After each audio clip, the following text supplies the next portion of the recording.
Bismillahirrahmanirrahim. Assalamualaikum warahmatullahi wabarakatuh. Ridwanullahi ta'ala wa syafaati Rasulillah Muhammad sallallahu alaihi wasallam. Khususan bi mu'allifi hadzal kitab.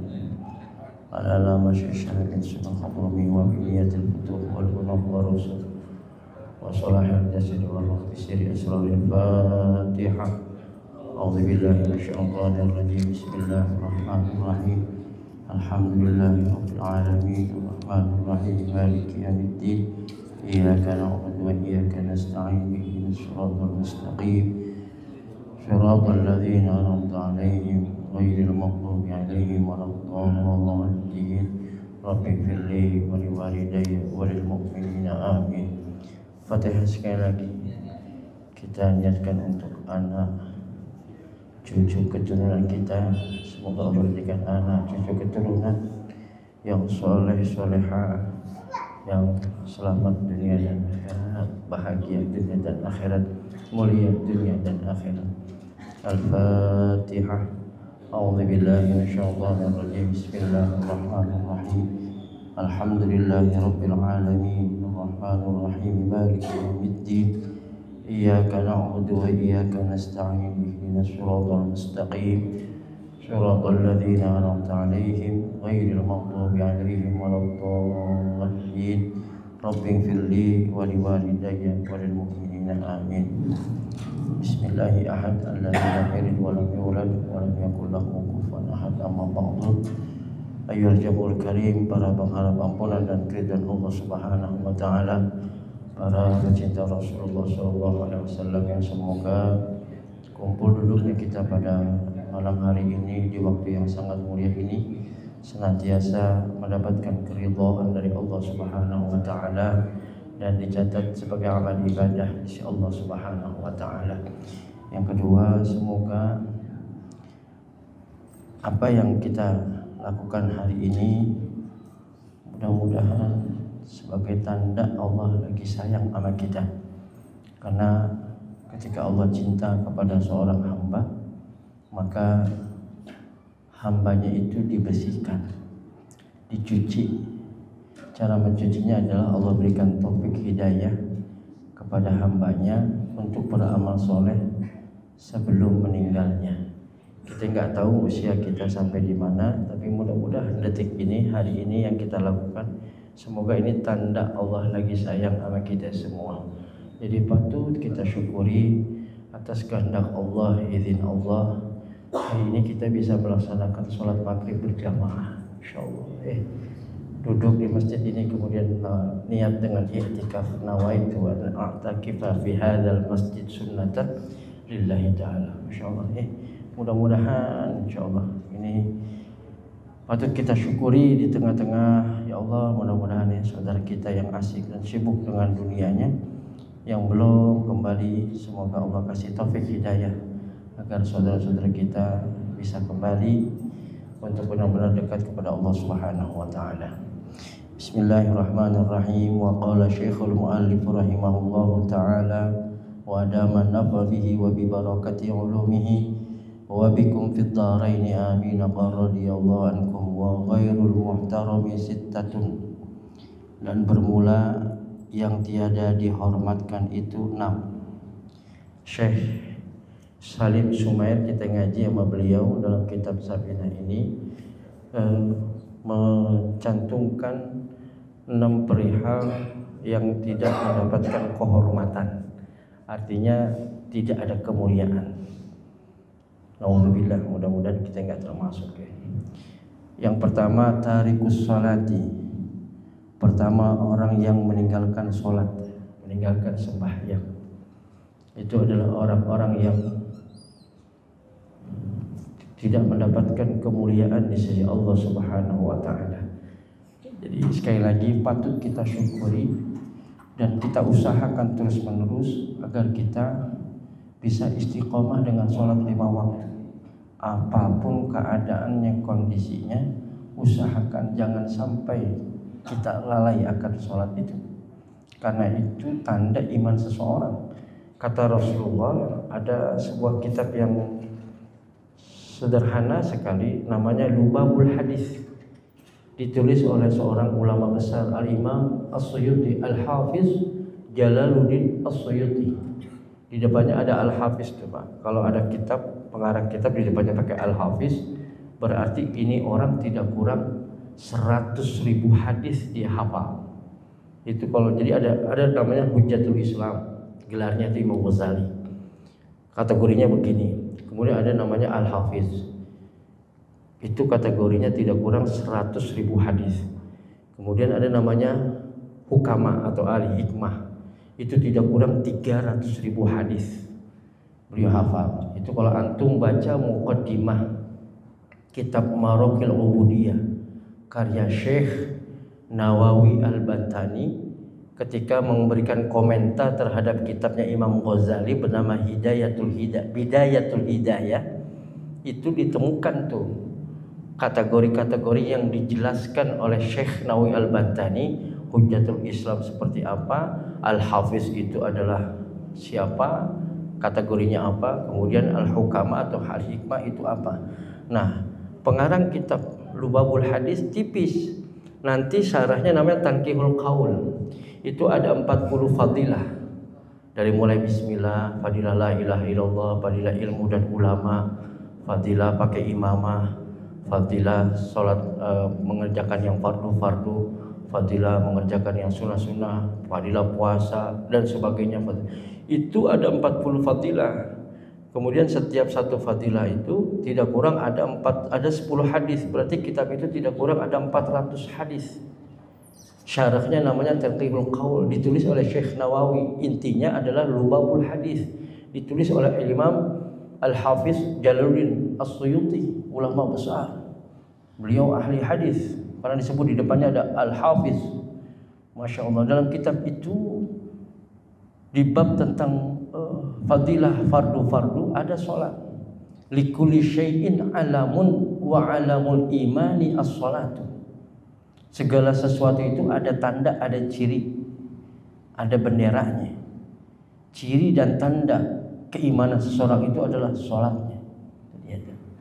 Sholatnya, makanya sebandel apapun jangan sampai lupa dah untuk sholat. Saya jadi teringat, saya punya kawan udah dikemanin aja tuh, di pesantrenin, dikuliahin. Masya Allah, itu anak emang bapaknya orang Aceh, Betawi, daerah Jakarta Selatan. Itu anak bandelnya luar biasa, tapi bapaknya setengah putus asa lah katakan. Masih waktu hidupnya sebelum meninggalnya dia pesen, tong sini tong. Kalau tong itu Betawi, kalau kita le tole gitu, jangan kali jangan. Lu gua sekolahin udah, pesantrenin udah, mondok udah, sebelum kuliah gua kuliahin udah, lu ngaji sama kiai-kiai gede udah. Sekarang terserah lu dah, gua udah capek. Cuman gua pesen sama lu ya tong, ntar kalau gua nggak ada, lu mau ngapain terserah, bodo amat. Cuman satu ya tong, lu jangan sampai ninggalin sholat. Bapaknya meninggal, hitungan bulan tuh anak berubah Pak. Makanya kita wajib berdoa tuh. Senakal apapun anak kita, Rabbana hablana min azwajina wa dzurriyyatina qurrata a'yun.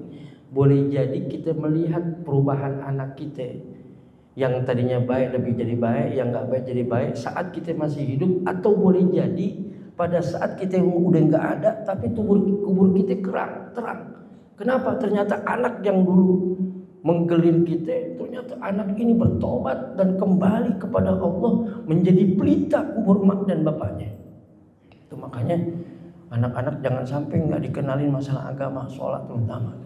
Kenalin tuh anak kita. Kata Nabi 7 tahun perintah tuh sholat, 10 tahun gertak dikit. Saking pentingnya arti sebuah sholat. Bahkan ciri hancurnya agama itu di sholat. Kata Rasulullah, as-sholatu imaduddin, faman aqomaha faqad aqomaddin, wa man tarokaha. Ini di kitab Tanqihul lagi juga ada.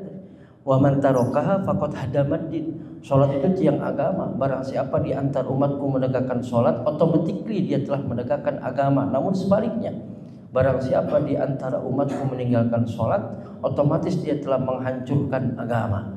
Masya Allah. Jadi hancurnya kita ini sama orang-orang yang meninggalkan sholat Pak. Maka di sini kata Syekh Salim Suhair, enggak ada kehormatan bagi orang yang tarikus sholat. Di pondok pelanggaran terberat itu bukannya kabur, bukannya ngerokok, ninggalin sholat berjamaah, bukan nggak sholat, ninggalin sholat berjamaah, coba-coba, habis ente ditempelengin. Sekarang aja pada rame, emang di pondok begitu keras. Sehari-hari kena tempelengan, zaman kita begitu di pondok. Coba-coba ente nggak sholat jamaah, muka kelpak-kelpok. Bukan nggak sholat jamaah ente ketinggalan. Jangankan nggak melaksanakan, ketinggalan aja. Kita sholat berjamaah, masya Allah itu sidangnya nangis deh. Dulu begitu kita mondok aneh, ya namanya ditempeleng biasa, dicambuk aneh. Sampai baju nggak pakai kaos dalam, seminggu tuh tanda kabel yang dalamnya kabel lagi tuh. Ini diputer-puter gitu. Masya Allah, seminggu nggak hilang tuh bentolnya itu. Ngadu sama emak kagak, sama bapak kagak. Terus aja ngaji mengaji, tidur ya tidur. Masya Allah. Aneh pernah ngumpet di bawah tempat tidur, ketahuan itu Pak Ustaz. Diteng-teng aneh. Pada pengurus senior, ya Allah, nunggu orang turun dari masjid habis sholat subuh kita didiriin, disiram ember.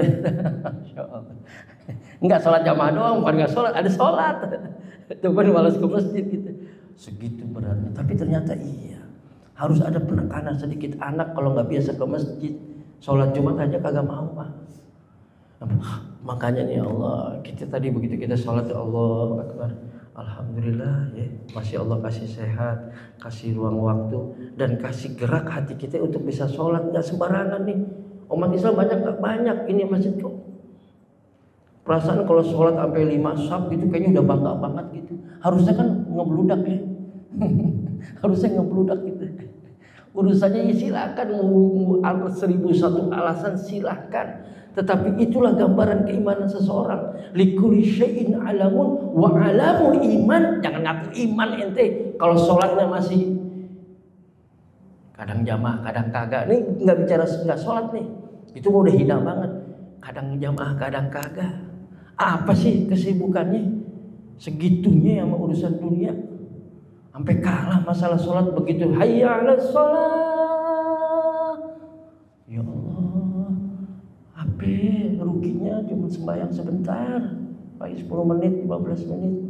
Coba rasain begitu Allahu Akbar, kita ruku, kita sujud rendah di hadapan Gusti Allah. Ya Allah, kalau udah kayak gitu mau sombong apa? Kena tuh sholat di hati kita, bersih hati kita, nggak pernah marah sama orang. Biarin ada orang marah, ada orang hasut sama kita. Ya Allah, mungkin cara Allah ngebersihin dosa-dosa kita dari orang yang syirik itu. Enak lagi belum? Lagian kita marah sama orang apa sih? Sombong sama orang apa sih? Merasa nggak dihormatin. Emang kita siapa? Ini ada orang baru ustadz aja nggak disambut, nggak ada cium tangan, udah ngambek. Berarti kan dia merasa orang hebat.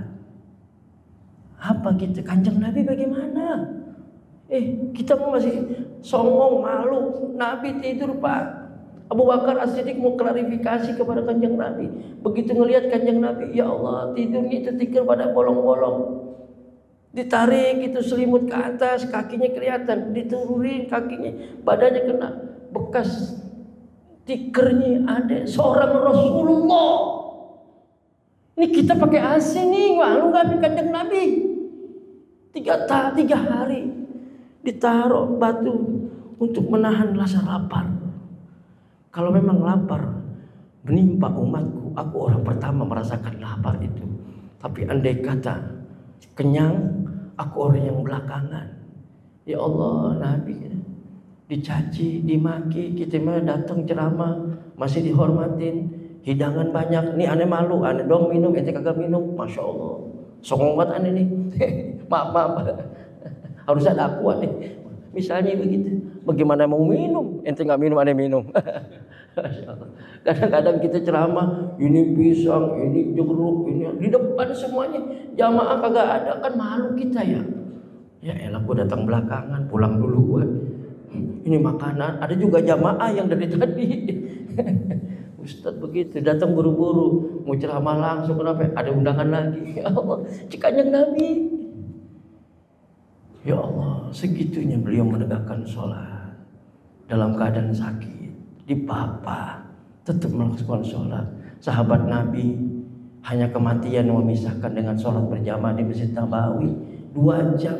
Dari Masjid Nabawi di Madinah ke rumahnya 2 jam Pak. Hanya kematian yang memisahkan orang ini, sahabat ini, dari sholat berjamaah. Fabi ayyi ala'i rabbikuma tukadziban. 31 kali. Apa yang menyebabkan ente sehat, mampu berjalan, punya mobil, punya motor, punya sepeda? Apaan lagi nih caranya agar kau mampu untuk melaksanakan sholat berjamaah? Begitu beratnya hati orang itu. Jangan-jangan memang masjidnya yang gak mau didatengin sama orang itu, dibikin sibuk 1001 alasan. Orang itu tak mampu melaksanakan sholat berjamaah. Apa susahnya? Jangan-jangan ini rumah Allah. Allah sebagai tuan rumahnya gak mau dikunjungin sama itu orang. Jangan-jangan badan kita diharamin oleh Allah untuk berada di rumahnya. Ini patut kita bersyukur. Tahadusan binikmah kita, ya Allah. Sakit tapi masih mampu untuk melangkah, masih mampu untuk melaksanakan sholat berjamaah. Hayya 'alas sholat. Nggak habis-habisnya Pak urusan dunia. Nggak habis-habisnya. Dikasih 1 gunung emas, engkau akan mencari gunung emas yang kedua, ketiga, sampai kata Allah hatta zurtumul maqabir. Selesai. Dan ini kata Salim Sumair, nggak ada kehormatan bagi orang yang tarikus sholat. Makanya dulu ada kitab kecil bahasa Arab Melayu, Al-Yawaqid wal Jawahir fi uqubati ahlil kabair. Ini mencoba mengklasifikasikan tentang dosa-dosa besar. Ternyata dosa yang paling gede di situ adalah sholat. Karena memang kalau melihat di rangkai dijahit itu, kata Nabi, yang menghancurkan Islam itu orang Islam sendiri. Jangan marah sama orang jelekin Islam. Mereka memang bukan orang Islam, pantas. Tapi yang merobohkan tiang-tiang bangunan Islam itu adalah wa man tarakaha faqad hadamaddin. Itu kata Rasulullah. Yang ninggalin sholat maka dia yang menghancurkan agama. Itu gitu. Makanya tugas kita bersama yang disebut amar ma'ruf nahi munkar, untuk mengajak saudara kita untuk sholat. Ya sepantasnya aja, ya Kang, mau sholat ya kita ke besok gue lagi asik nih sholat, ikut yuk. Kalau nanti antum ajak 1, 2, 3, 4, 5 mereka melakukan ibadah, ada lipatan pahala di situ Pak. Ketika itu orang melakukan kebaikan, Masya Allah, kita mendapatkan tetesan-tetesan kebaikan dari orang yang melakukan itu. Man amila sholihan min dzakarin aw untha wa huwa mu'minun. Masya Allah, itu ayat aneh demen banget tuh.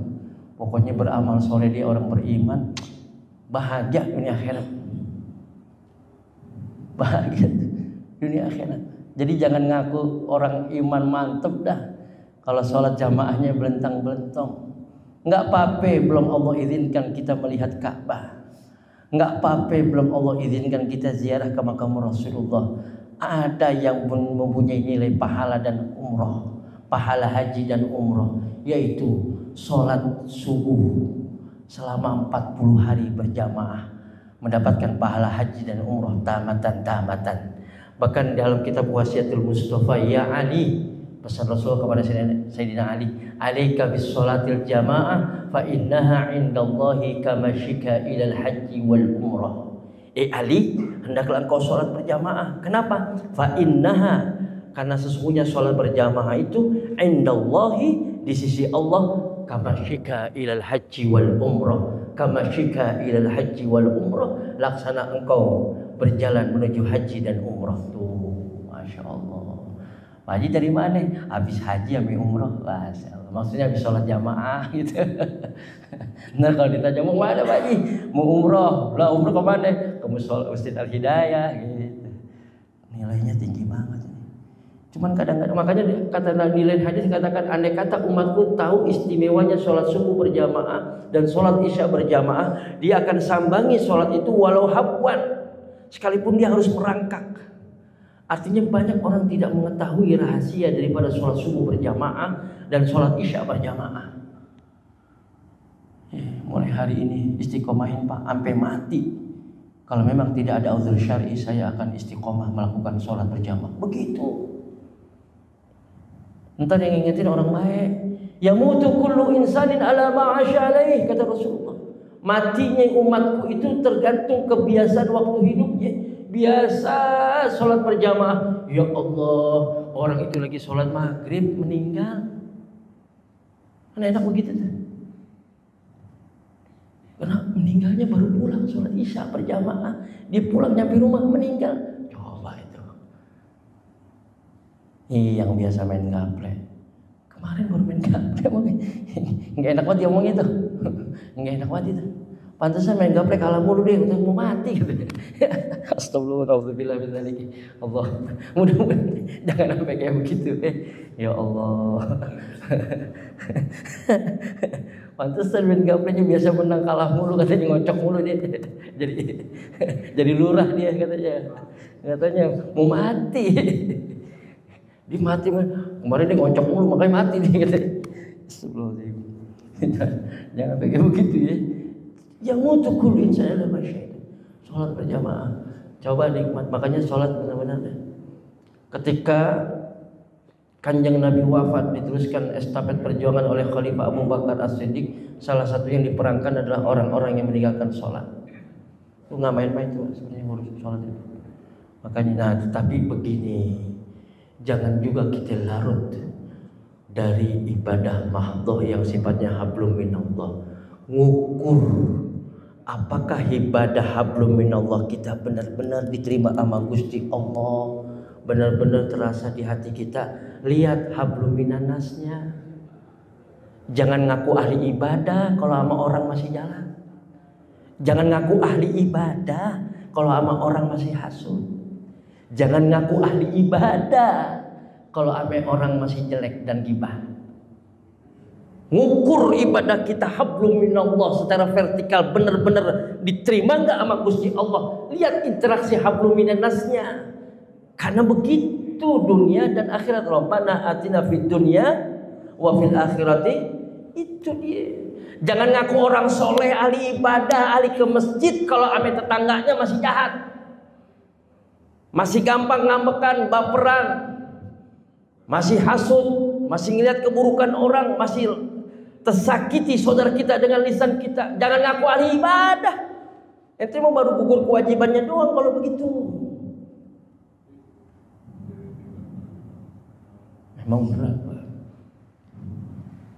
Rasul paling tidak kuat melihat orang-orang susah. Kata Rasul, cari aku di tengah-tengah orang yang teraniaya hatinya. Cari aku di tengah orang-orang yang tak mampu. Aku adalah abul yatama. Aku adalah abul yatama, bapaknya anak-anak yatim.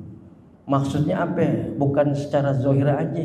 Orang-orang yang memang mungkin tersisihkan dan termarginalkan. Aku hadir di situ. Itu Kanjeng Nabi itu, Pak.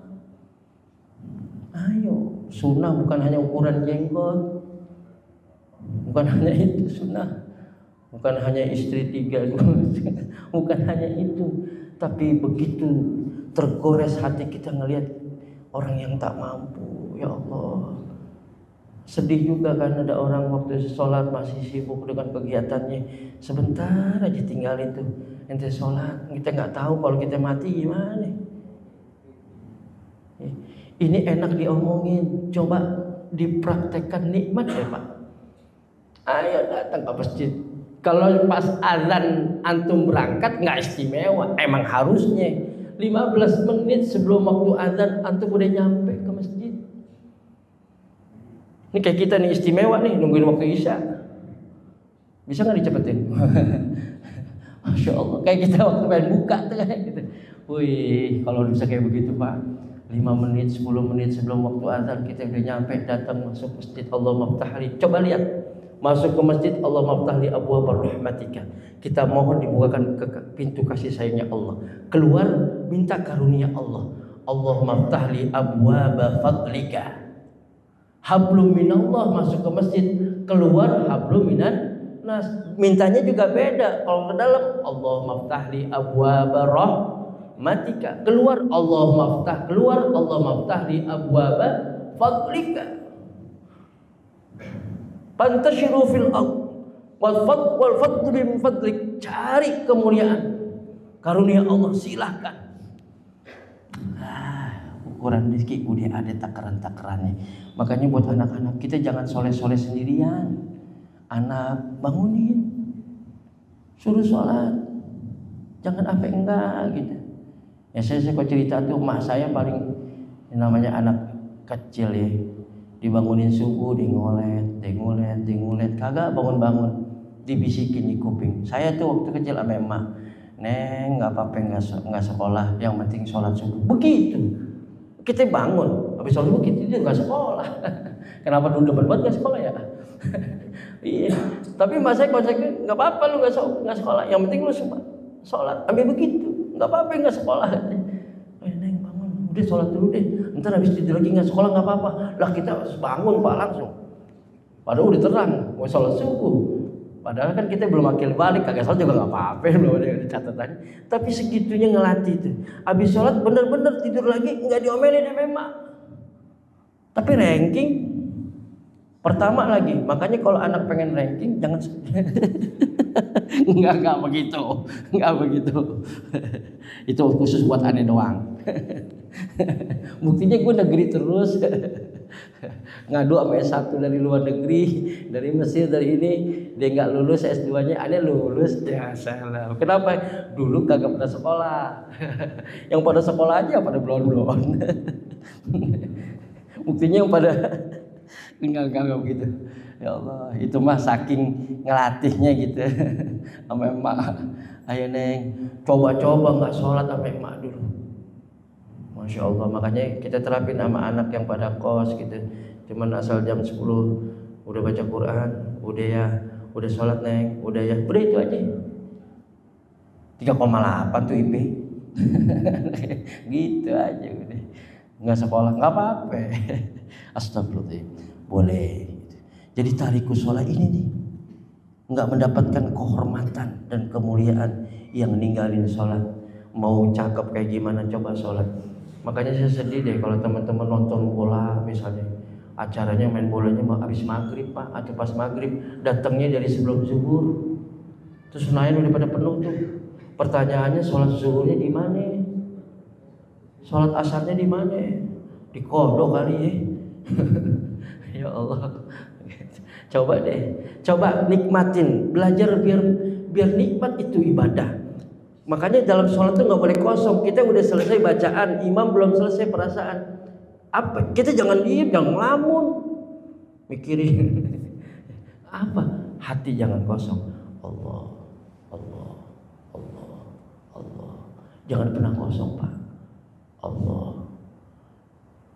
Saya pernah cerita ulama besar di Banten. Sekarang masih ada, yang itu udah nggak ada. Namanya Mama Munfasir, Abah Munfasir pada Rencang. Yang itu Mama Uci Turtusi Cilongok. Mama pada Rencang masih ada. Dia tinggalin dia dosen tadinya tuh. Ditinggalin dosennya, detailnya dia beli tanah sedikit di situ ambil santri. Mama Uci juga begitu. Lagi main puji-pujian, ulama ame ulama, emas ame emas, gesekannya percikannya emas. Masya Allah. Apa katanya? Hebat banget ente Mama Munfasir, ninggalin titel, ninggalin dosen. Masya Allah. Uzlah, zaman kayak begini masih bisa uzlah. Masya Allah, hebat dingin gitu, hebat banget. Hebatan ente Ci, ente itu nyumput di Nucaang bahasanya. Ngerti nggak nih bahasa Inggris nih? Ini ada SKS-nya, 2 SKS nih. Nyumput di Nucaang, ente ngumpet di tempat terang. Ini bahasa tinggi nih. Ini nih sejatinya hakikat kewalian di sini. Nyumput di Nucaang. Dalam keterangan, dalam keramaian, dia tetap sunyi karena hatinya manteng ke Gusti Allah. Allah, Allah, Allah, Allah, Allah. Toh. Itu dia tuh manteng hati. Yang kayak begitu udah nggak ada marah di hati. Ngomong keras, ngomong itu cuma buat nutupin doang, agar orang nggak ta'zim bener. Kadang-kadang pakainya biasa, sederhana kayak orang, biar nggak kelihatan. Karena dia takut dihormatin banget. Kalau ngaji nyempot aja, kenapa? Biar tidur nggak kelihatan. Itu saya, biar tidur saya, masya Allah, hebat. Sunyi itu bunyi yang tersembunyi. Ini filsuf nih. Sunyi itu bunyi yang tersembunyi. Kalau antum soleh di daerah-daerah yang nggak ada keramaian gitu, di gunung-gunung jauh dari perkotaan, nggak istimewa Pak. Tapi soleh di tengah padang Jakarta, liatin Jakarta nih, nggak main-main. Orang pada goyang kemana-mana, gempa goyang di Jakarta, katanya kemaksiatan merajalela. Tapi jangan lupa banyak orang-orang soleh 10 kualitasnya di sana, di sini cukup 1. Kenapa? Di tengah begitu banyak fasilitas kemaksiatan, dia masih bisa manteng ke Gusti Allah. Itu yang hebat. Dalam keramaian dia begitu Allahu Akbar, dia tidak terganggu dengan keramaian. Kalau di keningan malam sholat khusyuk nangis, itu mah cetek, itu mah orang pemula. Tapi rame, Allahu Akbar, lagi ketawa-tawa, Allah. Itu sholat tuh begitu. Kalau udah kayak gitu gampang nangis Pak. Nangis bukan nangis, syukur. Ya Allah, masih dikasih nikmat sholat. Ya Allah, masih dikasih khusyuk walaupun cuma di takbiratul ihram. Allahu Akbar. Makanya kalau lupa apa-apa, sholat deh, ntar inget. Ya, kiai bisa aja tuh kiai ya. Kiai lagi nggak kunci apa uang naruh uang nggak ada, lupa, nggak lapor ke kiai. Kiai juga lagi nyari mana ya rokok buat tadi ya, katanya gitu. Kata kiai udah gampang, ente sholat tahajud jam 2 malam atau jam 3 selama seminggu, ntar keingetan dah. Baru malam pertama Pak, begitu Allahu Akbar, begitu Allah dia inget, iya.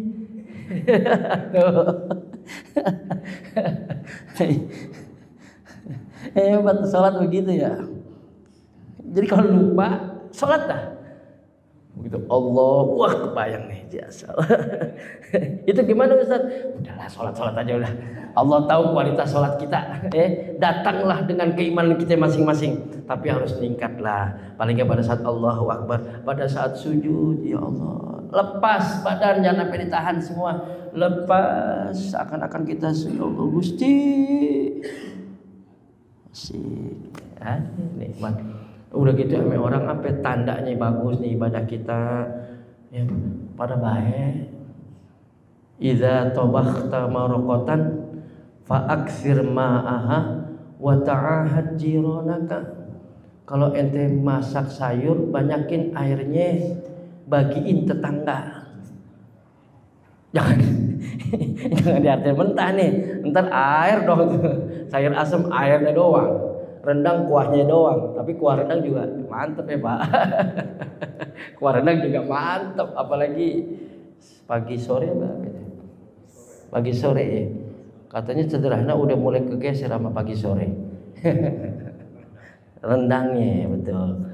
Kalau sederhana ayam popnya, Ustaz tahu aja suka diajak gitu. Makan sederhana tapi mahal ya Pak. Bohong tuh. Itu bohong tuh. Sederhana tapi mahal. Ini kok jadi ngomong makanan kita nih. Kayaknya lapar nih ada nih. Masya Allah. Itu bagiin tetangga yang disebut hadu tahabu, kata Kanjeng Nabi, saling memberikan hadiah akan timbul cinta dan kasih sayang. Begitu Rasulullah ngajarin tuh. Dulu ingat banget mak pulang ngaji ada makanan banyak namanya guru kampung, ada yang ngasih apa aja. Neng ini kasih yang ngontrak. Malu mak, saya malu ngasih kayak gituan. Cuma ngasih tahu Sumedang sama itu apa? Lontongnya itu. Tapi enak juga dia. Kayaknya gue belum makan dari siang ini, ceramah mulu gue nih. Astagfirullahaladzim. Kata mak bagiin Neng gitu. Kita malu ya, tapi begitu assalamualaikum anaknya Bu Haji gitu lari ngambil piring pakai saya. Pada rebutan. Iya mak, pada rebutan. Mak bilang juga apa? Bagi dia manfaat itu begitu. Cakep tuh. Tukang sampah Pak, ya Allah.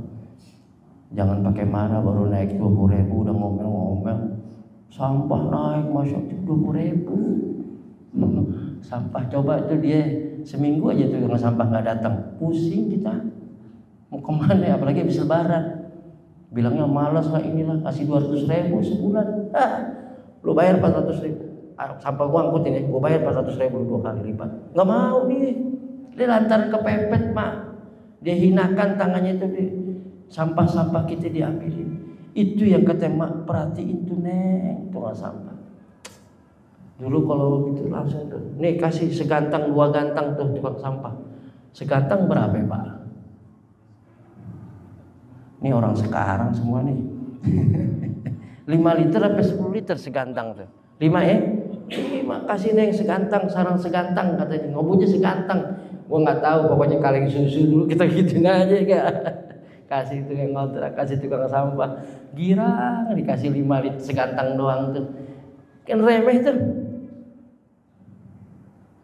Naik mobil beli bensin bang 140.000, duitnya PO 150.000, kembali Pak buat beli es bang. Masya Allah, makasih Pak Haji, makasih 10.000. Segitu dia menduk kepada kita. Markir goceng, ini masih 2.000 pada ya.